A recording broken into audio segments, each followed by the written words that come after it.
knowing who your ideal person is, the person that you want to connect to, is foundational. And I see some folks make this mistake. They're literally in the wrong place. You're never going to catch a wave if the wave is breaking over here and you're 300 yards to the right. Like you don't even have a chance. You could paddle as hard as you want to get on the right pace, but you're fundamentally in the wrong place. And the same thing's true in marketing. If you're not in a channel that your avatar uses, it's not going to feel like a winning experience. The feedback loop is going to be, this was a lot of energy because I had to put myself in this place for little to no return. And sometimes this is also where it can be easier for you if you're just in the right place. Not everybody knows this, but Tyler is an incredible surfer. If by surfing occasionally, that means incredible. Incredible. No, I don't think we've ever surfed together, but we haven't. We're both in SoCal. And it's just a cultural expectation. But to be fair, it is actually one of my, let's call it core 3 hobbies. So if I had to pick, what have I kept into adulthood? Man, what are the hobbies from high school? Let's go college. I no longer skateboard at all, but I still surf. And so I had the cool opportunity of, we had a teammate in town from London, of all places. First time he was in the United States. He was traveling here with his fiance. And they were going to be close by. I was like, I'll take you guys surfing. So that's what I got to do. And so as we were out there surfing, there's a lot of analogies and metaphors that come into play in my marketing mind. But Tyler was teaching your son? Yeah, my youngest, all of a sudden just decided, hey, me and some friends want to go to the beach. So we grabbed the longboards and went out. And I was like, all right, you want me to teach you? And he goes, I just want to send it. I just want to go out and figure it out. That's one way to do it, but that's awesome. So for folks that are unfamiliar with surfing, we're going to bring minimal surfing analogies, but I think it's actually really helpful into marketing, because there is absolutely a shift that's happening.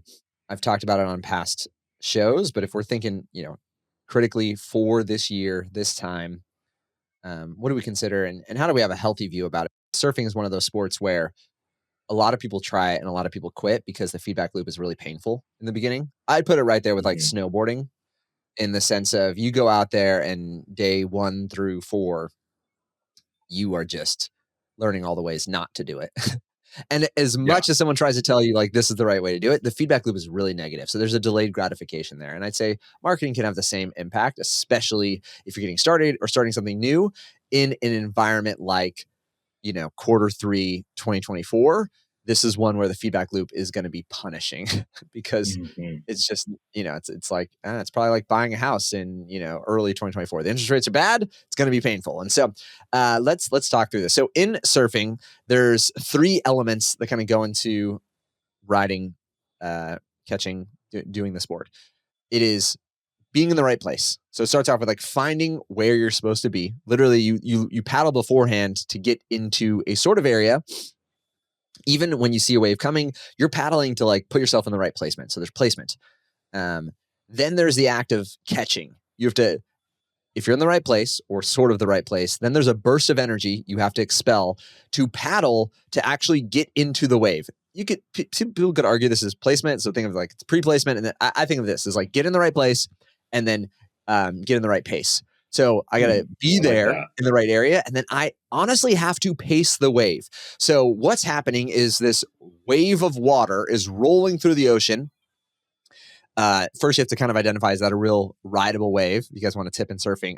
If you can see kind of a line of the wave, there's a visibility to it where it extends beyond just this one area. That's a good identifier. That's going to be a good wave, because it's a fully developed wave. It's going to be a longer rideable face, as opposed to kind of these pop-up ones that might just pop up for a little bit and fall down, or I'll call it a early or fake wave where it looks like it's a wave, but it hasn't developed yet. And that's why you don't see kind of a line. You don't see it as a line across the ocean. So finding that pace, sometimes slowing down, sometimes adjusting where you are in distance there. Ultimately, there's some degree of you're paddling, so you are moving. And there's a moment that happens where your pace is enough so that the wave kind of starts to take you, but you gotta kickstart it. It is not going to just, like, if you see seaweed on the top of the water, the wave doesn't come through and just grab everything and force it into the face of the wave. So you're on this flotation device, the board, and you're trying to get to that right pace. You're in a pace match. And then the third piece of it is actually riding. And this is the most fun part of the experience. This is the part that people recall, that they get that, euphoric, I did it. It is, I mean, if it's good, it's buttery smooth. It's just magical. The whole thing that's happening there. It's ironically the least amount of energy. And so you are riding on the pre-work that went into this, finding being in the right place, then like getting to the right pace, and then you actually get to ride and enjoy the wave. So it's kind of the stand-up. I don't have a word that rhymes with ace to go along with it, but place, pace, and then stand up and ride. Those are the three components. That's enough you need to know about surfing, but I think this is going to be helpful when we think about it in terms of marketing, especially something new where the feedback loop is negative. So if you've missed a past episode, there's something, it's uniquely evident in this year, but it's always true. The cost of attention increases with time. As a foundational concept to marketing, you are trying to connect people with a product or a service. That's what we're trying to do, connecting people. That process of connection comes via attention. Like I see it, I know it exists, I read a message, maybe I listen to an audio, I watch a video, all of these channels, it's really connection is what's happening there. If you don't have someone's attention, there's no connection happening. And this is how most of these platforms think about their monetization efforts. Facebook optimizes all of their initiatives to get the most amount of, you call it like screen time. But what is that? That's attention. Most folks don't just have Facebook open on their counter, not looking at it. Like if you're scrolling through it, that has your attention. This is why it's very unsafe to do while driving, because you're not paying attention to driving, you're paying attention to social media. And so that's attention, which I think Gary Vee, I haven't read his book, unfortunately, but his big theme for the last year has been attention is the new currency. I think it's that. I think it's attention is the new currency has been kind of like Gary's mantra. If you watch any of his videos and stuff like that, everyone starts with that, like his quote, attention is the new currency. It may very well be. Like we're not trading in today's economy. We're not trading in oil. We're not trading in like these other limited resources. It's because of a largely social media and a largely a digital connection globally. Now the greatest resource, he might argue, is attention. And that's what we're trading on. So consider this though, that resource only increases with time, like most resources. If you're doing real estate or wood, it is a limited resource and the cost increases in time. In seasons like this, and by this, I mean a political season where the news reels are very polarizing. They're very attention gathering. It's hard to find someone who is unfamiliar with a meme derived from a presidential debate. It's like, it just is so pervasive that even if you're like, I don't really care about politics, like, the meme though, like, oh yeah, totally. It like they might avoid other memes or trending things, but if it's trending politics in the United States, people are aware of it. They allocate some piece of attention to it. So that makes it harder to get that attention in other areas. But this always increases with time, only gets more and more difficult as time goes on. And so it's helpful to know. So what does it mean to be in the right place? I mean, it's kind of like is truly has to do with the right place. And so for us in marketing, knowing who your ideal person is, the person that you want to connect to, is foundational. And I see some folks make this mistake. They are literally in the wrong place. You're never going to catch a wave if the wave is breaking over here and you're 300 yards to the right. Like you don't even have a chance. You could paddle as hard as you want to get on the right pace, but you're fundamentally in the wrong place. And the same thing's true in marketing. If you're not in a channel that your avatar uses, it's not going to feel like a winning experience. The feedback loop is going to be, this was a lot of energy because I had to put myself in this place for little to no return. And sometimes this is also where it can be easier for you if you're just in the right place. Because when we talk about like getting on the right pace, those efforts, as they get better with time, are more likely to win because you were just in the right place. And so a good example of this is early folks that went into like podcasts and they started recording podcasts. Well, I remember this is a quote, is like, people who listen to podcasts. People who are on Pinterest are on Pinterest. And the statement there is meant to just make us aware of the fact that just because you don't do it doesn't mean that other people don't do it. And also, if they're already doing it, they're that type of person. So create content, create connection in the channels that they already use. Create connection in the channels they already use. One good example of this that we've been sort of resistant to, because it's not our avatar, but I'll give you this as a gimme. If you are serving new business owners or people who are starting a business for the first time, you should be on school.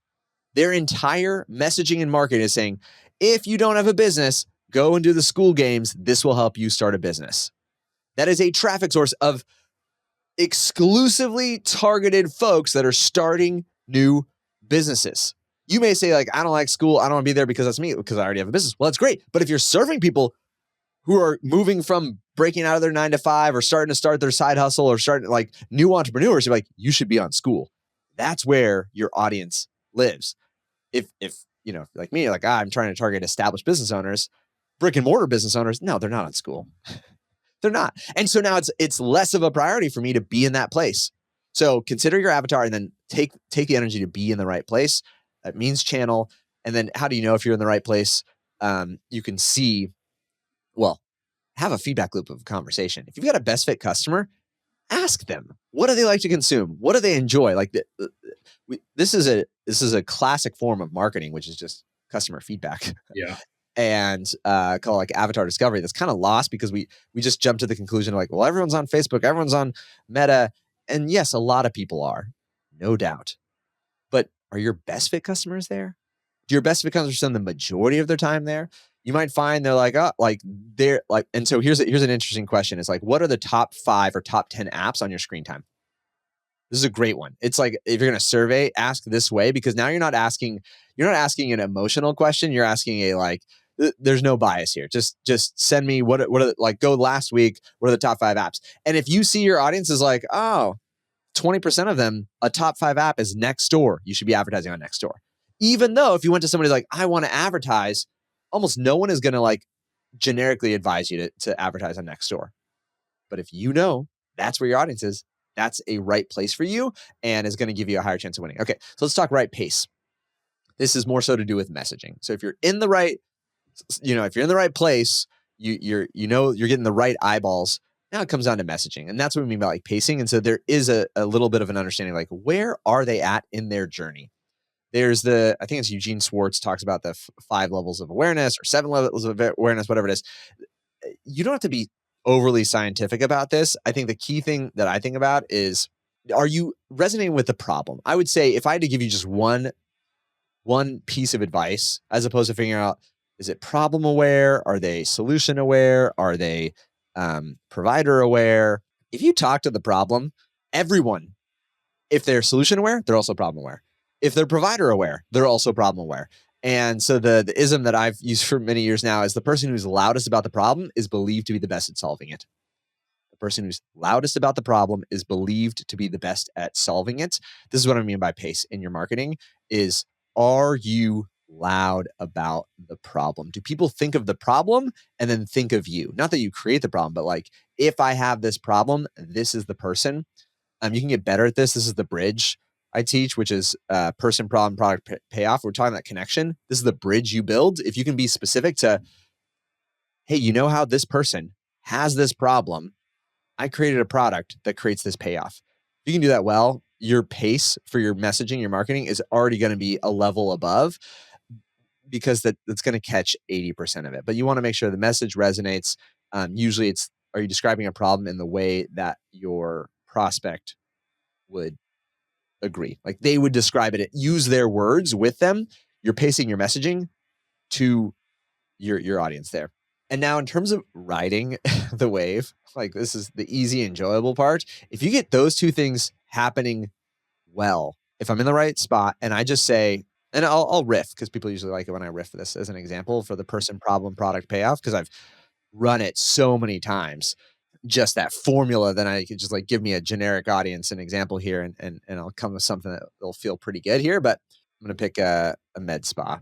I don't know. I was talking to a med spa chain owner earlier today, And I'm on a personal journey of like fitness and wellness too. So like I hypothetically could be a prospect or a customer there. We're gonna get ultra specific, but let's say med spa, and let's say they're moving into like the weight loss space is a little bit easier to do. But you know how there's folks that there's just something metabolically that isn't working, and they see themselves gaining weight over the years. Maybe it's stress they're carrying.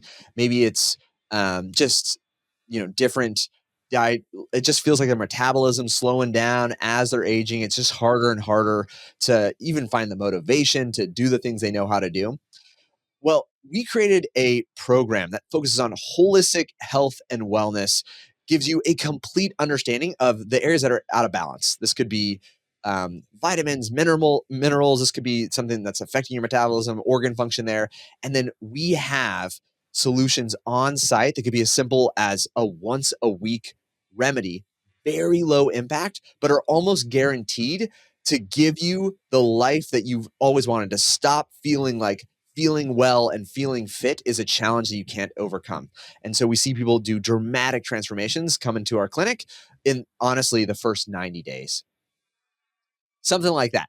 You describe it in that way, and people are going to say, if they're like, how much does it cost? What, like, tell me more. And that's the riding the wave part. If you've done it, if you're in the right place and you're on the right pace, that part becomes easy, because if they're already saying how much does it cost, you can do the math with them or whatever it is. But like, you're going to get a percentage of folks that are like, yeah, that sounds great. And this is the difference. When I'm already like standing up on the wave, sure, some waves feel like a 10 out of 10, some waves feel like a 7 out of 10, but like riding a wave, like an average ridden wave feels like a win no matter what. And if you're like having a customer, I had someone who like chatted me and they're like, I don't know, what's your stuff? What's your page to buy? Think about that. I never talked to them. This is the first message they sent. I already want your stuff. What's the page to buy? I literally responded with a .com/pricing. That's all that I messaged them. And you know what they did? They bought. This was like, was that the most exciting wave that I rode in terms of marketing? You're like, no, it's not. I didn't feel like a super win, but you're like, oh, that's pretty darn easy. And why did it happen? I'm sure it's because we were in the right place. They saw our stuff and we had the right pace. The messaging resonated. And what's funny is I saw like the ad process that we lean into a little bit of a slower buying cycle. And they were like, I don't want to wait. I just want to buy now. And so you're like, Yep. worst case scenario, they're like, let me buy faster. And that's what you're kind of falling back onto. So hopefully this is helpful for folks. If you're out there, you're doing it. And if you're ever in the LA area, hit me up. The teammate who came out, he was asking me like, we were talking about life and stuff. And he was like, well, why did you even do this? Why did you hang out with me? Like, why did we do this today? I was like, well, I enjoy surfing. I enjoy burritos. I like acai bowls. Like, if you had asked me, hey, do you want to come, do some gardening today? I'd be like, oh man, I'm busy. I'm on the path. And so there's a hack. If you want to hang out and you ask me to do things that I already enjoy that I would do by myself anyways, chances are I will say yes. And so if you are in the LA area and you want to surf or eat burritos, I'm almost always down, because of the things. Those are top hobbies for me.